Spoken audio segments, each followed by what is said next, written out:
سلام دوستان، وقتتون بخیر. در خلاصه آموزشایی که داشتیم در خدمتتون، خیلی دوستان علاقه‌مند بودن به یه سری موارد صنعتی.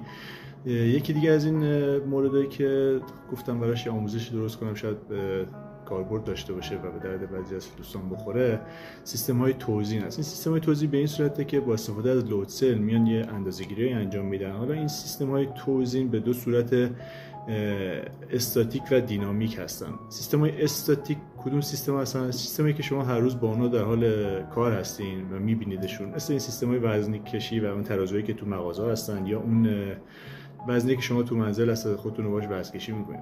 سیستم‌های دینامیک کدوم هستن؟ سیستم‌های دینامیک اکثرا کاربرد صنعتی دارن و خودشون به دو دسته تقسیم میشن. یک سری سیستم‌های بلتویر هستن که اینا یه مقدار هوشمند هستن، به این صورت که باری که داره از روی نوار یا یه مخزنی داره رد میشه و عبور داده میشه رو اندازه‌گیری میکنن و هیچ کنترلی روی حجم بار و سرعت بار و اینا نیست. فقط آخر مثلا شیفت یا روز مثلا میتونید شما ببینید که چه مقدار بار رد شده.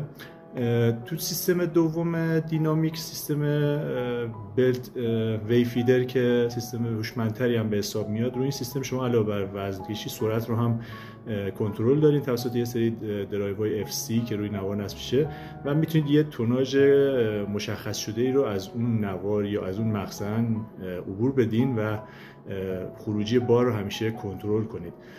حالا اون خودش به دو صورت خاص کنترل میشه که حالا ممکنه خروجی فیدبک داشته باشه، ورودی یا نداشته باشه، که حالا اونا رو اگر ببینم دوستان علاقه بیشتری دارن به این موارد، اونا هم براتون توضیح میدم. حالا این مورد اولی هم که توضیح دادم، نمونه عملیش هم با هم دیگه میبینیم.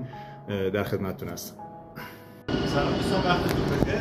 در خصوص آیتم سیستم توزیعی که خدمتتون توضیح دادم، آیتم سیستم توزیع دینامیک از نوع بلت اسکیل که فقط برای شما وزن اندازه‌گیری می‌کنه.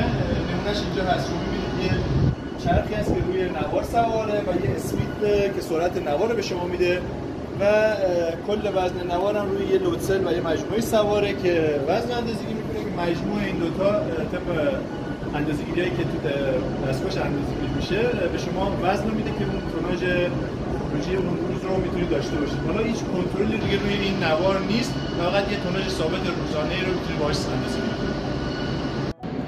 دوستان، سیستم دوم سیستم توزیع که دینامیکی که خواستم خدمتتون توضیح بدم، سیستم ویفیدر بود.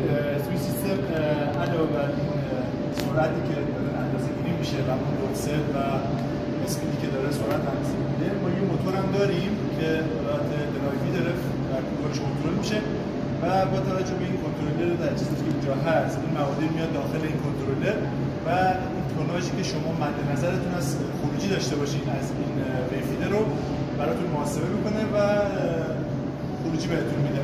حالا این خروجی میتونه ثابت باشه یا میتونه فیدبک داشته باشه که اگر به هر دلیل بار کم و زیاد شد، این خروجی بیاد فیدبک بیاد این خروجی رو اصلاح کنه و بارتون رو تنظیم کنه.